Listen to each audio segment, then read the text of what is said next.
देश में शांति और न्याय का द्वार लौटाने का वादा करते हुए कांग्रेस ने मणिपुर से मुंबई तक की अपनी भारत जोड़ो न्याय यात्रा की शुरुआत की। मणिपुर की राजधानी इंफाल से करीब 40 किलोमीटर दूर थौबल में खोंगजोम युद्ध स्मारक के निकट भारत जोड़ो न्याय यात्रा की बस रवाना होने से पूर्व एक बड़ी जनसभा को संबोधित करते हुए मोदी सरकार पर तीखे हमले किए। लोकसभा चुनाव से 3 महीने पहले कांग्रेस ने एक और भारत जोड़ो यात्रा शुरू कर दी है। राहुल गांधी के नेतृत्व में ये यात्रा पूरब से पश्चिम तक यानी मणिपुर से मुंबई तक जाएगी। कांग्रेस अध्यक्ष मल्लिकार्जुन खड़गे ने हिंसा प्रभावित थौबल में इस भारत जोड़ो न्याय यात्रा को हरी झंडी दिखाई। इस दौरान कांग्रेस अध्यक्ष खड़गे ने राहुल गांधी को एक तिरंगा दिया जो मुंबई तक उनके साथ रहेगा। इस यात्रा को भारत जोड़ो न्याय यात्रा नाम दिया गया है।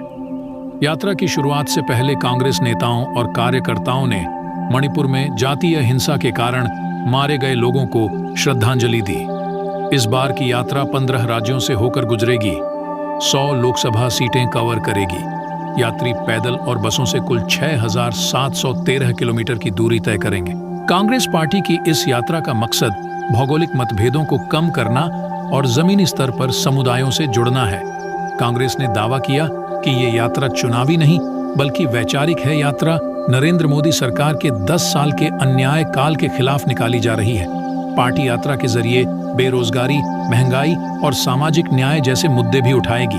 कांग्रेस अध्यक्ष खड़गे ने विपक्षी गुट के नेताओं को यात्रा में किसी भी जगह पर शामिल होने के लिए आमंत्रित किया है। भारत जोड़ो न्याय यात्रा पहले मणिपुर से नागालैंड जाएगी। 2 दिनों में 257 किलोमीटर और 5 जिलों को कवर करेगी। फिर असम में 833 किलोमीटर और 17 जिलों से होकर गुजरेगी। अरुणाचल प्रदेश और मेघालय में एक दिन के लिए रुकेगी। इसके बाद यात्रा पश्चिम बंगाल, बिहार, झारखंड, ओडिशा, छत्तीसगढ़, उत्तर प्रदेश, मध्य प्रदेश, राजस्थान, गुजरात और महाराष्ट्र की ओर बढ़ेगी। ये यात्रा 11 दिनों में उत्तर प्रदेश के 20 जिलों में 1074 किलोमीटर की दूरी तय करेगी। यहां राजनीतिक रूप से महत्वपूर्ण क्षेत्रों को कवर किया जाएगा, जिसमें गांधी परिवार का गढ़ अमेठी, रायबरेली और प्रधानमंत्री नरेंद्र मोदी का निर्वाचन क्षेत्र वाराणसी भी शामिल है। यात्रा झारखंड के 13 जिलों में 8 दिन तक 804 किलोमीटर चलेगी। असम में भी 8 दिन और मध्य प्रदेश में 7 दिन बिताए जाएंगे। बिहार के 7 जिलों में 7 दिनों के लिए 425 किलोमीटर चला जाएगा। यात्रा शुरू होने के मौके पर राहुल गांधी ने मणिपुर हिंसा को लेकर केंद्र सरकार पर निशाना साधा। उन्होंने कहा कि हिंसा के बावजूद आज तक प्रधानमंत्री ने मणिपुर का दौरा नहीं किया, उनको यहां का दर्द नहीं दिखता। राहुल ने आगे कहा कि मोदी जी के लिए, बीजेपी आरएसएस के लिए शायद मणिपुर भारत का हिस्सा नहीं है। हमने नफरत को मिटाने और भारत को जोड़ने की बात की है। राहुल ने कहा कि यह न्याय यात्रा इसलिए है क्योंकि भारत के लोग सामाजिक, आर्थिक और राजनीतिक तौर पर घोर अन्याय से गुजर रहे हैं। आइए सुनते हैं भारत जोड़ो न्याय यात्रा के शुभारंभ से पूर्व राहुल गांधी ने क्या कहा। 29 जून को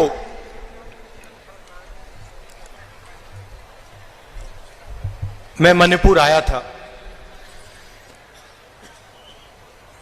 और उस विजिट में जो मैंने देखा, जो मैंने सुना, मैंने कभी पहले नहीं देखा था, नहीं सुना था। 2004 से मैं राजनीति में हूं। पहली बार मैं हिंदुस्तान के एक प्रदेश में गया जहां गवर्नेंस का पूरा इंफ्रास्ट्रक्चर कोलैप्स कर गया था। जिसको हम मणिपुर कहते थे, 29 जून के बाद वो मणिपुर रहा ही नहीं, बट गया। कोने कोने में नफरत फैली, लाखों लोगों को नुकसान हुआ, भाई बहन, माता पिता आंखों के सामने मरे, और आज तक हिंदुस्तान के प्रधानमंत्री मणिपुर में आपके आंसू पोंछने, आपसे गले लगने, आपका हाथ पकड़ने नहीं आए। शर्म की बात। शायद नरेंद्र मोदी जी के लिए, बीजेपी और आरएसएस के लिए मणिपुर हिंदुस्तान का भाग ही नहीं है। आपका जो दुख है, आपका दर्द है, वो उनका दुख, उनका दर्द नहीं है। पिछले साल हमने भारत जोड़ो यात्रा शुरू की। कन्याकुमारी से कश्मीर तक हम चले, 4000 किलोमीटर चले, और भारत को जोड़ने की हमने बात की, नफरत मिटाने की बात की, एक धर्म को, एक जात को दूसरी जात से मिलाने की बात की, और बहुत अच्छा रिस्पांस मिला। लाखों लोगों से बातचीत की, उनका दर्द सुना।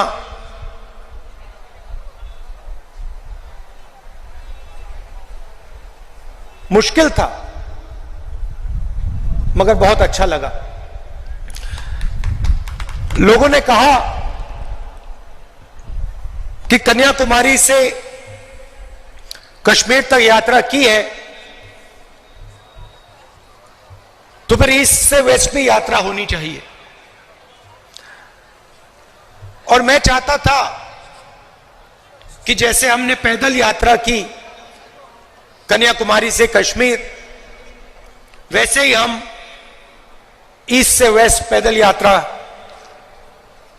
करें। मगर चुनाव का समय है और उसमें हमें थोड़ा ज्यादा समय लगता, इसलिए कांग्रेस पार्टी ने, हमने निर्णय लिया कि ये बस यात्रा होगी, हाइब्रिड यात्रा होगी, बस यात्रा होगी, पैदल यात्रा होगी। सवाल उठा कि ये यात्रा शुरू कहां से होनी चाहिए। कोई लोग कह रहे थे कि वेस्ट में शुरू होनी चाहिए, कोई कह रहे थे ईस्ट में शुरू होनी चाहिए, और मैंने साफ कहा कि अगली भारत जोड़ो यात्रा सिर्फ मणिपुर से ही शुरू हो सकती है और कहीं से नहीं शुरू हो सकती।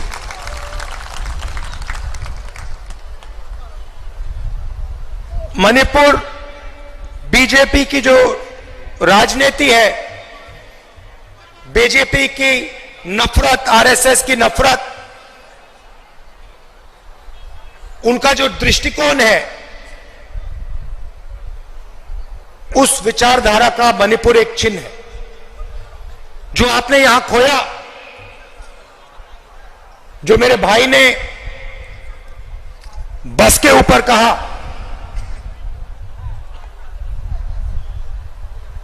कि we have lost what is most precious to us, you have lost it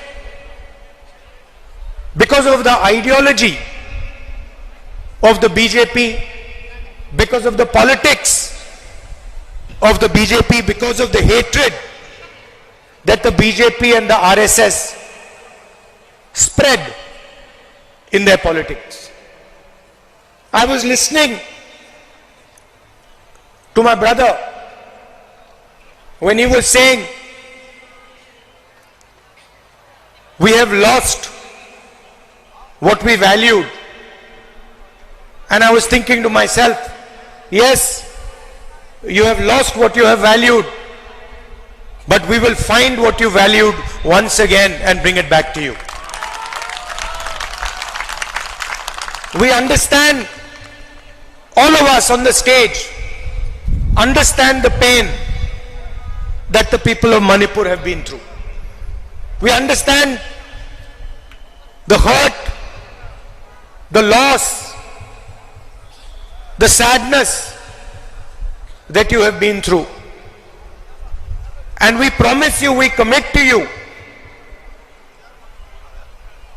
that we will bring back what you valued.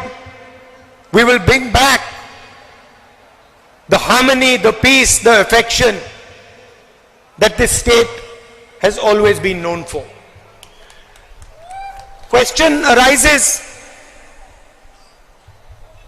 why Nyaya Yatra? Because we are going through a period of great injustice in India. Social, economic, and political injustice. Injustice against the people of Manipur, the traditions of Manipur, but also injustice across the nation. Economically, monopolies are being built. Few people are getting access to all the wealth of the country. One or two businesses have their fingers in everything, and the large majority of businesses, small and medium businesses, are being destroyed. Huge levels of unemployment, massive price rise is what the whole of India is facing. On the social side, the large mass of India's people, the lower castes, Dalits, tribals, simply do not have a say in the governance system of the country. I have given example upon example of how the large mass of our people are excluded from the political system, from the governance system. So these are the issues that the Bharat Chodo Nyaya Yatra is going to raise. But this is less about us and more about you. Bharat जोड़ो यात्रा में हम सुबह शुरू करते थे, 6 बजे शुरू करते थे और 7 बजे रात तक हम चलते थे. हमारा भाषण 20-25 मिनट का होता था. शाम को हमारा एक भाषण होता था, मगर 7-8 घंटे हम आपकी बात सुनते थे, किसानों की, मजदूरों की, छोटे दुकानदारों की, महिलाओं की, युवाओं की. और यही इस यात्रा का लक्ष्य है. हम ज्यादा बोलना नहीं चाहते हैं, हम आपको अपनी मन की बात नहीं बताना चाहते हैं, हम आपकी मन की बात सुनना चाहते हैं, आपका दर्द समझना चाहते हैं और आपके साथ हिंदुस्तान का अगला जो विजन होगा, हिंसा का नहीं, नफरत का नहीं, मोनोपोलीज का नहीं, मगर हार्मोनियस, इक्विटेबल और भाईचारे का विजन हम आपके साथ मिलकर, आपकी आवाज सुनकर, वो हम हिंदुस्तान के सामने रखने जा रहे हैं. एक बार फिर आप आए, दूर दूर से आए, शाम का समय है, आपको यहां बहुत समय रुकना पड़ा, इसके लिए मैं आपसे माफी मांगता हूं. और आने वाले दिनों में आपके साथ मिलने का मौका मिलेगा, बातचीत करने का मौका मिलेगा, गले लगने का मौका मिलेगा भारत जोड़ो न्याय यात्रा में. तो मैं काफी खुशी से आपसे मिलने की तैयारी करना। बहुत बहुत धन्यवाद। नमस्कार। जय हिंद।